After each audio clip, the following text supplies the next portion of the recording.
آپ دیکھ رہے ہیں مفہوم القرآن، سورہ آل عمران، رکوع نمبر 4۔ قل ان كنتم تحبون الله فاتبعوني يحببكم الله ويغفر لكم ذنوبكم والله غفور رحيم۔ میرے رسول، ایمان لانے والوں کو بتائیے، اگر تم اللہ سے محبت کرتے ہو تو میری پیروی کرو۔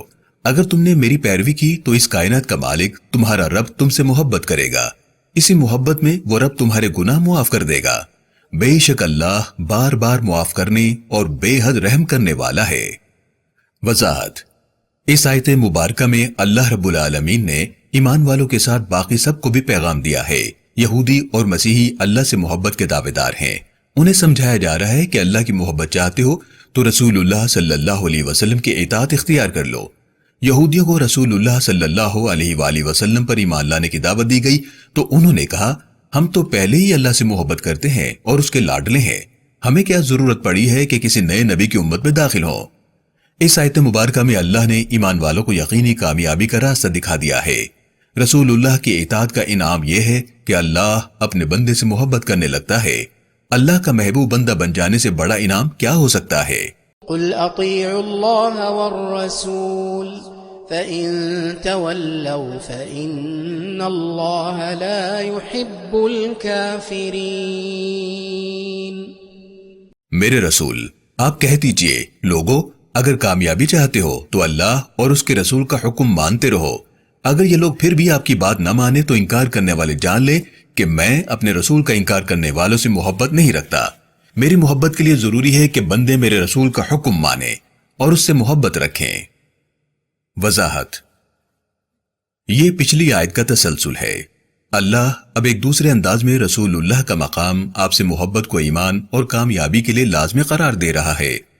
اللہ اپنی محبت کا اظہار کرتے ہوئے اپنے اور اپنے رسول کے اطاعت کے حکم کو رسول اللہ صلی اللہ علیہ وآلہ وسلم کی زبان سے کہلوا کر احساس دلا رہا ہے کہ ہمیں اللہ اور اس کے رسول کے حکم پر عمل کرنے میں فرق نہیں کرنا۔ رسول اللہ صلی اللہ علیہ وآلہ وسلم نے فرمایا، جب اللہ کسی بندے سے محبت کرتا ہے تو جبرائیل کو آواز دے کر کہتا ہے، میں اس بندے سے محبت کرتا ہوں، تم بھی اس سے محبت کرو۔ پھر جبرائیل امین آسمان والوں کو آواز دے کر کہتا ہے، اللہ اس بندے سے محبت کرتا ہے، تم بھی اس سے محبت کرو۔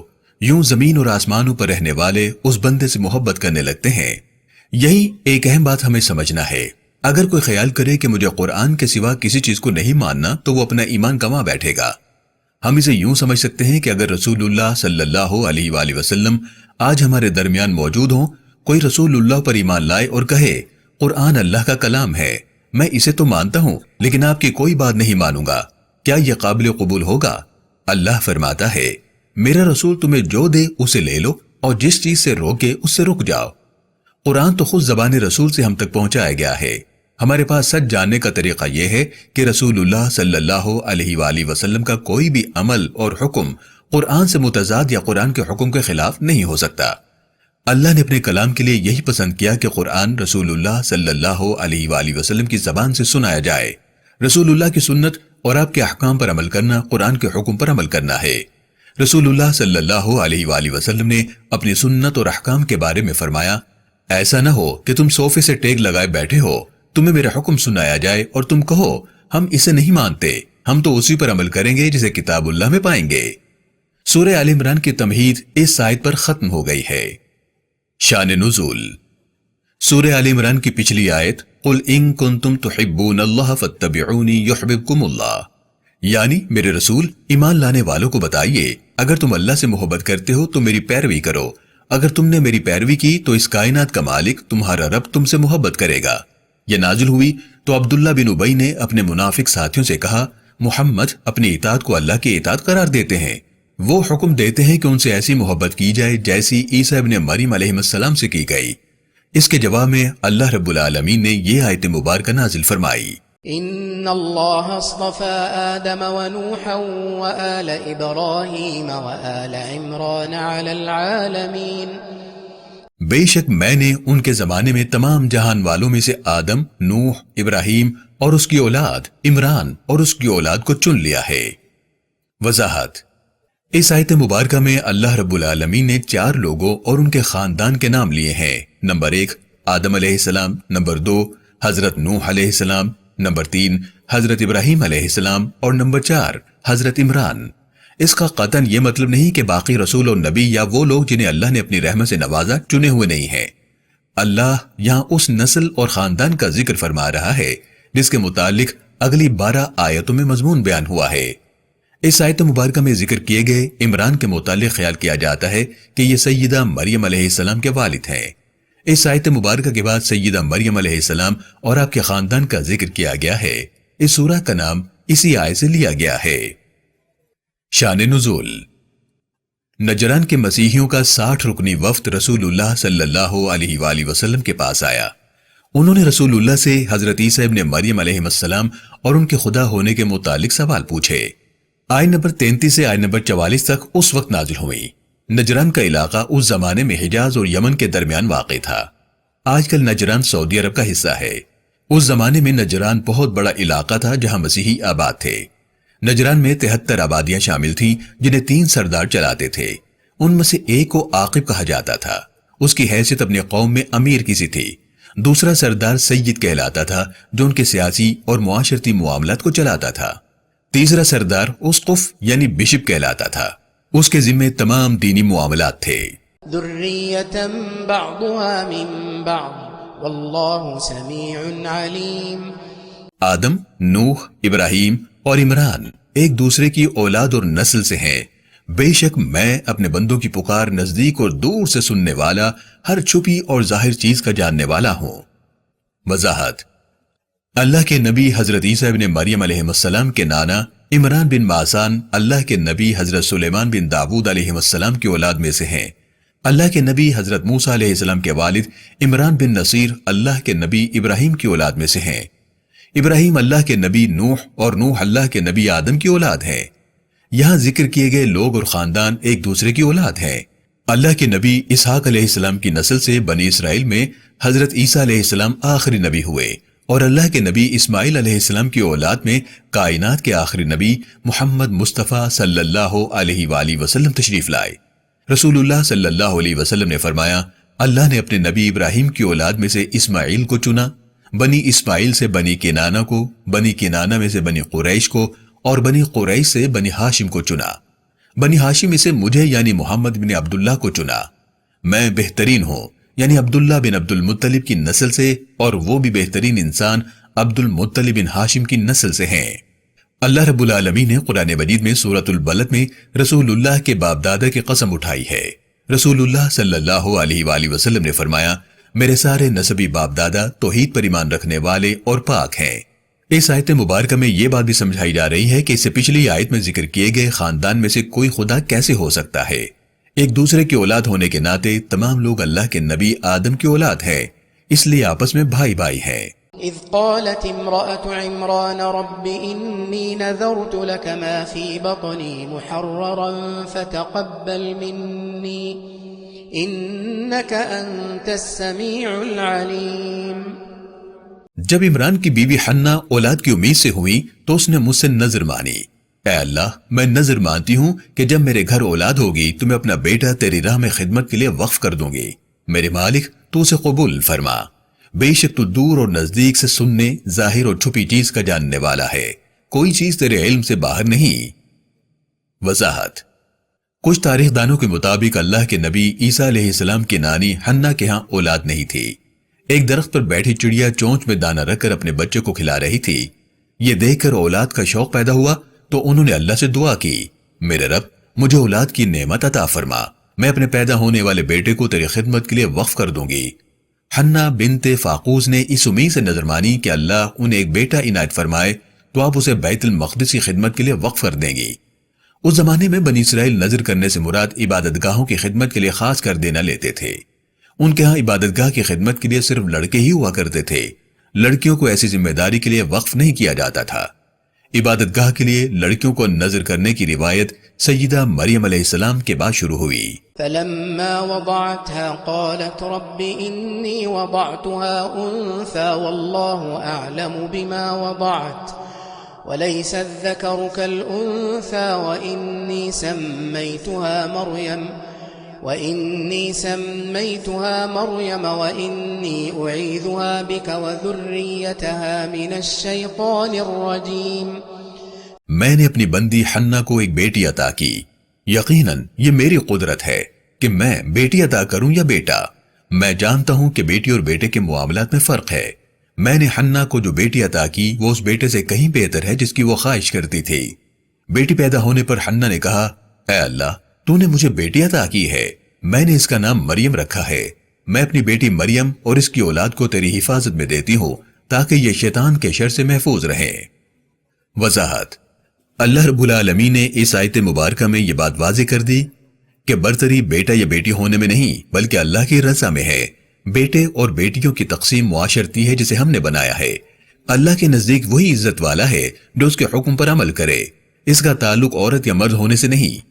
سیدہ مریم بنت عمران کی صورت میں اللہ نے بتایا، میری بندی مریم بیٹے سے عظیم تر ہے۔ سیدہ حنا نے اپنی بیٹی مریم کو بیت المقدس کے لیے وقف کر دیا۔ سیدہ مریم مسجد میں رہنے لگی۔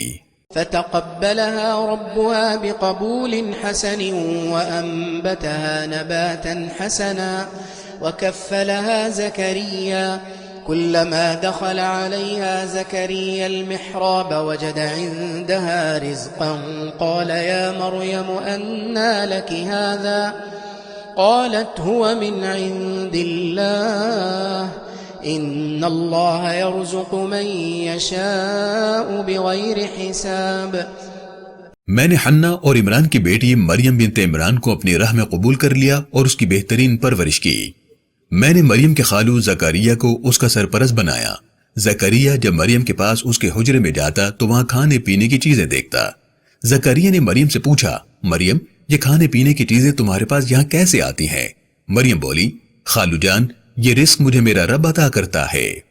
میں اپنی مخلوق پر حد سے زیادہ مہربان ہوں، بے شک جسے چاہوں میں بے حساب نعمتیں عطا کرتا ہوں۔ وضاحت: سیدہ مریم علیہ السلام کی ولادت سے پہلے آپ کے والد عمران بن مازان وفات پا چکے تھے۔ بہت سے لوگ سیدہ مریم کی سرپرستی کے خواہش مند تھے۔ سیدہ مریم کی سرپرستی کے لیے ان کے خالو زکریا کو چنا گیا۔ سیدہ مریم جب اس عمر کو پہنچی کہ انہیں بیت المقدس کی خدمت کے لیے مسجد میں بھیج دیا جائے تو وہ بیت المقدس کے محراب میں رہنے لگی۔ مسجد کی خدمت کرنے والے، مسجد کے امام اور اعتکاف کرنے والے انہی کمروں میں رہتے اور تنہائی میں عبادت کیا کرتے تھے۔ بغیر اسباب کے اللہ کی بندی کو بے موسم پھل ملنا ایک کرامت ہے۔ اس کی تائید ہمیں حدیث کی روایات میں بھی ملتی ہے۔ هنالك دعا زكريا ربه قال رب هب لي من لدنك ذرية طيبة إنك سميع الدعاء۔ زکریا نے مجھ سے دعا مانگی، اپنی قدرت سے مریم کو بے موسم پھل عطا کرنے والے رب مجھے بھی بڑھاپے میں نیک اولاد عطا فرمائیے جو میرا اور آل یعقوب کا وارث بنے۔ بے شک تیرے رب کے لیے سب کچھ ممکن ہے، اسباب کا ہونا یا نہ ہونا تیری قدرت کے سامنے کوئی حیثیت نہیں رکھتا۔ اپنے بندوں پر عنایات کرنے والے میں تجھ سے مانگ کر کبھی مایوس نہیں ہوا۔ میرے مالک تو سب کی دعائیں سننے اور عطا کرنے والا مہربان ہے۔ وضاحت: سیدہ مریم علیہ السلام پر اللہ کی عنایات اور مہربانیاں دیکھ کر زکریا علیہ السلام کے دل میں خواہش پیدا ہوئی کہ اللہ انہیں بھی اولاد کی نعمت عطا کرے۔ زکریا علیہ السلام نے سیدہ مریم علیہ السلام کے پاس کھڑے کھڑے اللہ سے دعا مانگی، میرا رب چاہے تو اس عمر میں بھی اولاد عطا کر دے۔ اللہ کے نبی زکریا کی کوئی اولاد نہ تھی۔ اس وقت زکریا علیہ السلام کی عمر 70 سال تھی۔ کچھ تاریخ دانوں کے مطابق ان کی عمر 90 برس اور کچھ کے مطابق 120 سال تھی۔ آپ کی بیوی اس عمر میں پہنچ چکی تھی جس میں اولاد پیدا نہیں ہوتی۔ اللہ نے زکریا علیہ السلام کی دعا قبول کی اور معجزانہ طور پر آپ کے ہاں اللہ کے نبی یحییٰ علیہ السلام پیدا ہوئے۔ فنادته الملائكة وهو قائم يصلي في المحراب أن الله يبشرك بيحيى مصدقا بكلمة من الله وسيدا وحصورا ونبيا من الصالحين۔ زکریا ابھی دعا مانگ کر وہی نماز ادا کر رہا تھا کہ فرشتوں نے اس سے کہا، بے شک اس کائنات کا مالک آپ کو ایک بیٹے کی خوشخبری دیتا ہے۔ اللہ نے تمہارے بیٹے کا نام یحییٰ رکھا ہے۔ اس سے پہلے یہ نام کسی اور کو نہیں دیا گیا۔ وہ اللہ کا نبی ہوگا، نہایت نیک، میرے معجزے کی تصدیق کرنے والا اور اپنی خواہشات پر قابو رکھنے والا ہوگا۔ وضاحت: اہم بات یہ ہے کہ اللہ نے زکریا علیہ السلام کی دعا اسی لمحے پوری کر دی جبکہ اللہ کے نبی ابراہیم اور اسماعیل علیہ السلام نے اپنی اولاد میں نبی بھیجنے کی دعا مانگی جو تقریباً 4000 سال بعد رسول اللہ کی صورت میں پوری ہوئی۔ اس سے ہمیں یہ بات سمجھنے میں آسانی ہوتی ہے کہ اللہ نے ہمیں دعا مانگنے کا حکم دیا ہے، دعا قبول اور پوری کب ہوگی اس کا فیصلہ اللہ نے اپنے ہاتھ میں رکھا ہے۔ ہم اللہ کی حکمتیں نہیں سمجھ پاتے اور دعا جلدی پوری نہ ہونے پر بے صبری کا مظاہرہ کرتے ہیں، ایسا کرنا درست نہیں۔ قال رب أنا يكون لي غلام وقد بلغني الكبر وامرأتي عاقر قال كذلك الله يفعل ما يشاء۔ زکریا نے مجھ سے کہا، مہربان رب، میرے ہاں بیٹا کیسے پیدا ہو سکتا ہے؟ میری ہڈیاں کمزور، میں بوڑھا ہو چکا ہوں اور میری بیوی سے اولاد نہیں ہو سکتی، پھر یہ کیسے ممکن ہے کہ ہمارے ہاں بیٹا پیدا ہو؟ میں نے زکریا سے کہا، میرے لیے سب کچھ ممکن ہے، جو چاہوں میں کر سکتا ہوں، تم میری حکمتوں کو نہیں سمجھ سکتے۔ وضاحت: اللہ کے نبی زکریا علیہ السلام کو اپنے رب پر مکمل یقین تھا۔ آپ کا سوال دنیاوی اسباب اور اس دعا کے پورے ہونے کی نشانی کے حوالے سے تھا تاکہ آپ اپنے مالک کا مزید شکر ادا کریں۔ ایسا ہی سوال اللہ کے نبی ابراہیم علیہ السلام نے بھی کیا جب انہیں دوسرے بیٹے یعنی اسحاق علیہ السلام کی خوشخبری دی گئی۔ بے شک اللہ چاہے تو بے جان سے زندگی پیدا کر دیتا ہے۔ قال رب اجعل لي آية قال آيتك ألا تكلم الناس 3 أيام إلا رمزا واذكر ربك كثيرا وسبح بالعشي والإبكار۔ زکریا نے مجھ سے پوچھا، میرے مالک، یقیناً تیری رحمت سے سب کچھ ممکن ہے، میری تسلی کے لیے کوئی نشانی بتا دے۔ میں نے اسے کہا، تمہاری دعا کی قبولیت کی نشانی یہ ہے کہ تم 3 دن تک کسی سے بات نہیں کر سکو گے مگر اشاروں سے۔ میری اس مہربانی پر بار بار میرا ذکر اور صبح و شام میرا شکر ادا کرتے رہو۔ اگر تم میرا شکر ادا کرتے رہو گے تو میں تمہیں مزید عطا کروں گا۔ وضاحت: اللہ کریم نے معجزہ دکھایا کہ اپنے نبی زکریا کو بڑھاپے کی عمر میں بیٹا عطا کیا جبکہ ان کی بیوی اولاد پیدا کرنے سے محروم تھی۔ یہ غیر معمولی واقعہ ہے جس پر اللہ نے انہیں 3 دن تک اشاروں سے بات کرنے کی نشانی بتلائی۔ اللہ نے زکریا علیہ السلام کو ایک نیک بیٹا عطا کیا جو کہ آنے والے وقت کا نبی ہوگا۔ آگہی: یہاں سورہ آل عمران کا 4تھا رکوع مکمل ہو گیا ہے۔ اس رکوع میں 11 آیات بینات ہیں۔ اب ہم اس رکوع میں آنے والے نئے الفاظ اور اصطلاحات کو سمجھنے کی کوشش کرتے ہیں۔ عدنان: اللہ کے نبی اسماعیل علیہ السلام کے بیٹے قیدار کی اولاد میں رسول اللہ صلی اللہ علیہ وآلہ وسلم سے 21 پشت پہلے عدنان پیدا ہوئے۔ آپ کی وجہ سے رسول اللہ صلی اللہ علیہ وآلہ وسلم کا خاندان عدنانی کہلایا۔ عدنان تک رسول اللہ کے باپ دادا کے ناموں پر تمام تاریخ دان متفق ہیں۔ رسول اللہ صلی اللہ علیہ وآلہ وسلم جب اپنا نسب بیان کرتے تو عدنان تک ہی بتاتے۔ عدنان کا زمانہ وہ ہے جب عراق پر بخت نصر کی حکومت تھی۔ یہ 6 صدی قبل مسیح کا زمانہ تھا۔ عدنان وہ پہلے شخص ہیں جنہوں نے کعبے کو چمڑے سے بنا غلاف پہنایا۔ بنی کنانہ: عدنان کی اولاد میں رسول اللہ صلی اللہ علیہ وآلہ وسلم سے 14 پشت پہلے کنانہ پیدا ہوئے جن کی وجہ سے رسول اللہ صلی اللہ علیہ وآلہ وسلم کا خاندان کنانی کہلایا۔ کنانہ کا پورا نام کنانہ بن خزیمہ ہے۔ کنانہ کا معنی ہے ترکش جس میں تیر رکھے جاتے ہیں۔ جس طرح ترکش اپنے اندر موجود تیروں کو سنبھال لیتا ہے، ایسے ہی کنانہ نے اپنی سخاوت اور محبت سے ساری قوم کو اپنے دامن میں سنبھالا۔ کنانہ اہل عرب سے کہا کرتے تھے، مکے میں ایک نبی ظاہر ہونے والا ہے، ان کا نام احمد ہوگا، وہ اللہ کریم پر ایمان لانے کی دعوت دے گا، نیکی، احسان اور بلند اخلاق کی تلقین کرے گا۔ اہل عرب، تم ان کی پیروی کرنا، ان سے تمہاری عزت اور قدر میں اضافہ ہوگا۔ کنانہ ایک دن بیت اللہ کے حتیم میں سو رہے تھے کہ انہوں نے ایک خواب دیکھا۔ انہیں خواب میں کہا گیا، ان 4 چیزوں میں سے ایک چن لو: گھوڑا، اونٹ، تعمیرات، دائمی عزت۔ کنانہ بولے، میرے رب، مجھے یہ ساری نعمتیں عطا کر دیجئے۔ اللہ نے ان کی یہ دعا قبول کرتے ہوئے یہ ساری نعمتیں انہیں اور ان کی اولاد کو عطا فرمائی۔ حنہ بنت فاقوس: حنہ بنت فاقوس سیدہ مریم علیہ السلام کی والدہ ہیں۔ آپ کا پورا نام حنہ بنت فاقوس بن قیل ہے۔ آپ اللہ کے نبی سلیمان علیہ السلام کی اولاد میں سے ہیں۔ قرآن کریم میں آپ کا ذکر عمران کی بیوی کہہ کر کیا گیا ہے۔ حضرت زکریا علیہ السلام۔ حضرت زکریا علیہ السلام اللہ کے نبی ہیں۔ آپ کا پورا نام زکریا بن عدن ہے۔ کچھ تاریخ دانوں کے مطابق آپ کا نام زکریا بن شبری ہے۔ زکریا کی بیوی کا نام عیشا بنت فاقوس ہے۔ آپ بنی اسرائیل میں بھیجے گئے۔ آپ اللہ کے نبی سلیمان علیہ السلام کی اولاد میں سے ہیں۔ حضرت زکریا علیہ السلام مسیح ابن مریم کی والدہ مریم بنت عمران کے خالو ہیں۔ بیت المقدس کا انتظام آپ کی ذمہ تھا۔ حضرت مریم بنت عمران آپ کی کفالت میں رہی۔ زکریا علیہ السلام بڑھئی کا کام کرتے تھے۔ بنی اسرائیل زکریا علیہ السلام کے قتل کے در پہ ہو گئے۔ حضرت زکریا علیہ السلام نے بنی اسرائیل سے بچنے کے لیے ایک باغ میں پناہ لی۔ بنی اسرائیل پیچھا کرتے ہوئے اس باغ میں پہنچے تو زکریا علیہ السلام ایک درخت کے تنے میں چھپ گئے۔ ان لوگوں نے زکریا علیہ السلام کو درخت سمیت آرے سے چیر کر قتل کر دیا۔ لفظ زکریا قرآن کریم میں 7 مرتبہ ذکر کیا گیا ہے۔ تورات میں ایک دوسرے نبی زکریا بن برقیہ کا ذکر بھی ملتا ہے جو ایرانی بادشاہ دارا بن کشتاسب کے دور میں ایران میں زکریا بن عدن سے 400 سال پہلے دنیا میں آئے۔ سورہ آل عمران میں زکریا بن عدن کا ذکر کیا گیا ہے۔ حضرت عبداللہ بن عبد المطلب۔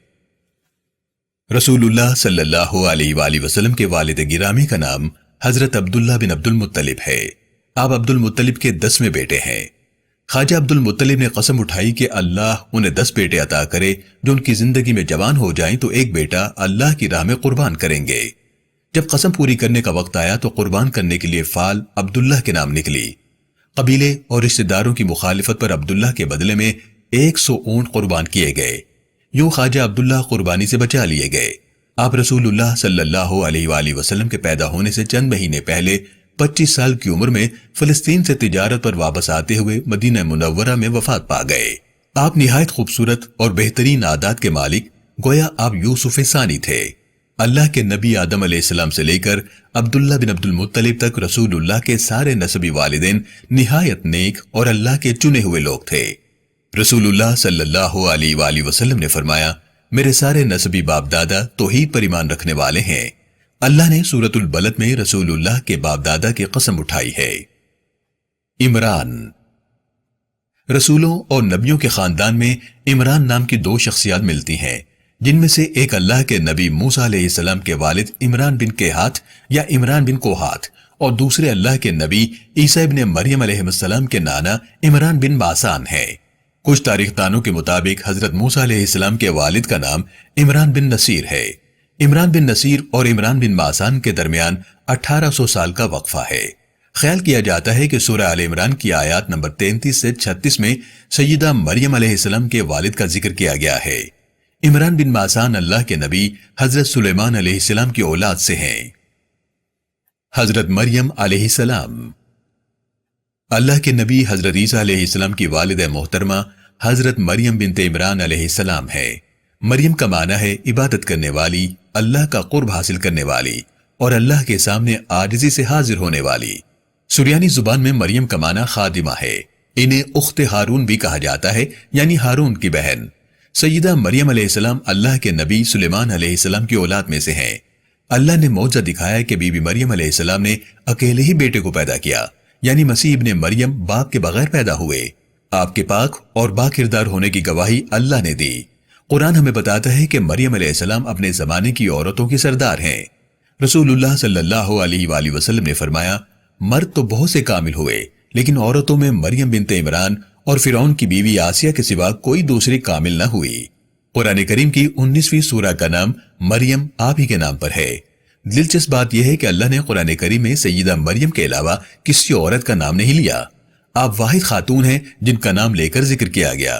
لفظ مریم قرآن کریم میں 34 مرتبہ ذکر کیا گیا ہے۔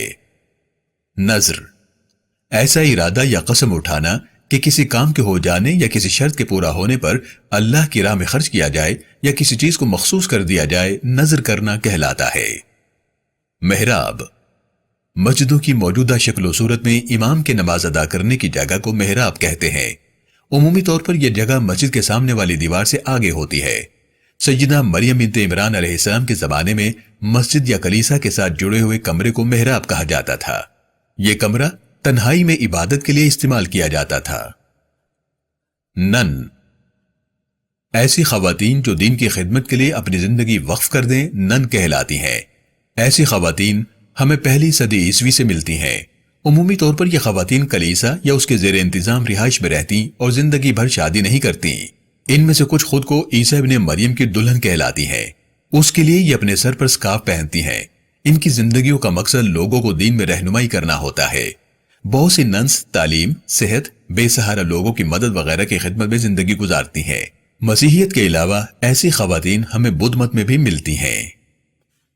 بدھ مت شمالی ہندوستان سے 5ویں یا 6ٹھی صدی عیسوی میں شروع ہونے والے فلسفی اب دنیا کا چوتھا بڑا دین ہے۔ دنیا کی 7% آبادی اس دین کی پیروی کرتی ہے۔ مغرب میں اس دین کو پذیرائی 20ویں صدی عیسوی میں ملی۔ سدھارتا گوتم یا گوتم بدھ اس دین کے بانی ہیں جنہیں بدھا کہا جاتا ہے۔ بدھا کا معنی ہے غربت اور سادگی میں رہتے ہوئے لوگوں کو سکھایا اور سمجھایا جائے کہ انسانیت کیا ہے۔ بدھ مت میں روحانیت پر بہت زیادہ زور دیا جاتا ہے۔ بدھا یا گوتم بدھ آج کے ملک نیپال کی ریاست لمبینی کا شہزادہ تھا۔ جوانی میں بدھا ریاست، مال و دولت اور آسائشیں چھوڑ کر سچ کی تلاش میں نکل پڑے۔ 35 سال کی عمر میں انہوں نے اس دین یا فلسفے کی بنیاد رکھی۔ اگلے 45 سال جگہ جگہ گھوم کر اس کی تبلیغ کرتے رہے۔ بدھا نے 80 سال کی عمر میں وفات پائی۔ حضرت نوح علیہ السلام حضرت آدم علیہ السلام کے بعد ابتدائی دور میں اللہ کے نبی نوح علیہ السلام آئے۔ آپ کا پورا نام لوح بن لمک ہے۔ آپ نے مشکل سے مشکل حالات میں صبر کا دامن نہیں چھوڑا۔ قرآن آپ کو عبد الشکور یعنی شکر کرنے والا بندہ بھی کہتا ہے۔ حضرت نوح علیہ السلام اللہ کے رسول ہے۔ نوح علیہ السلام نے 480 سال کی عمر میں اللہ کے دین کی تبلیغ شروع کی۔ 120 سال اللہ کے دین کی تبلیغ کرنے پر 80 لوگ ایمان لائے۔ جب آپ کی قوم کو دی گئی مہلت ختم ہوئی تو اللہ نے اس قوم پر پانی کا عذاب بھیجنے کا فیصلہ کیا۔ آپ نے اللہ کے حکم پر کشتی بنائی جسے کشتی نوح کہا جاتا ہے۔ قرآن کی 71ویں سورہ نوح آپ ہی کے نام پر ہے۔ نوح علیہ السلام نے 950 سال عمر پائی۔ لفظ نوح قرآن کریم میں 33 مرتبہ ذکر کیا گیا ہے۔ کشتی نوح اللہ کے نبی نوح علیہ السلام نے ایک کشتی تیار کی جس میں تمام جانداروں کے جوڑے اور ایمان والے سوار ہوئے۔ یہ کشتی نوح کہلاتی ہے۔ اسے سفینہ نوح بھی کہا جاتا ہے۔ کشتی اس قدر بڑی تھی کہ اللہ نے فرمایا، ہم نے نوح کی کشتی کو لوگوں کے لیے عبرت حاصل کرنے والا بنا دیا۔ یہ کشتی صنوبر کی لکڑی سے بنائی گئی۔ اس کشتی کے اندر 3 منزلوں میں کمرے بنائے گئے۔ کشتی کے اندر اور باہر سے لپائی کی گئی۔ نوح علیہ السلام کی کشتی 588 فٹ یعنی 180 میٹر لمبی، 196 فٹ یعنی 60 میٹر چوڑی اور 118 فٹ یعنی 36 میٹر اونچی تھی۔ اس کشتی کے اوپر چھت بنائی گئی۔ کشتی کے اوپر موجود چھت نے اسے بارش کے پانی سے محفوظ رکھا۔ چاروں طرف چھت سے نیچے 1 ہاتھ یعنی 47 انچ چوڑا روشن دان بنایا گیا۔ اس کشتی میں کھڑکیاں بھی بنائی گئی۔ تمام جانداروں کے لیے اس کشتی میں خوراک ذخیرہ کر لی گئی۔ اس کشتی کو تیار کرنے میں 40 سال لگے۔ وقف کسی چیز کو اللہ کی راہ میں مخصوص کر دینا وقف کہلاتا ہے۔ ایسی صورت میں وہ چیز یا جائیداد کسی کی ملکیت نہیں رہتی۔ اس سے حاصل ہونے والا فائدہ یا منافع بھی اللہ کی راہ میں استعمال کیا جاتا ہے۔ حضرت یحییٰ علیہ السلام اللہ کے نبی حضرت یحییٰ علیہ السلام بنی اسرائیل میں بھیجے گئے۔ یحییٰ کا معنی زندہ یا زندہ کیا گیا ہے۔ آپ کا نام اللہ نے رکھا۔ آپ کا پورا نام یحییٰ بن زکریا ہے۔ قرآن کریم آپ کے معجزانہ طور پر پیدا ہونے کا ذکر کرتا ہے۔ اللہ رب العالمین نے یحییٰ علیہ السلام کو بچپن میں ہی نبوت عطا کر دی۔ کہا جاتا ہے کہ آپ عیسیٰ ابن مریم کے بعد تک زندہ رہے۔ بنی اسرائیل نے بادشاہ کی محبوبہ کے کہنے پر اللہ کے نبی یحییٰ علیہ السلام کو قتل کر دیا۔ اس کے بعد آپ کا سر ایک تشت میں رکھ کر بادشاہ کو پیش کیا گیا۔ لفظ یحییٰ قرآن کریم میں 5 مرتبہ ذکر کیا گیا ہے۔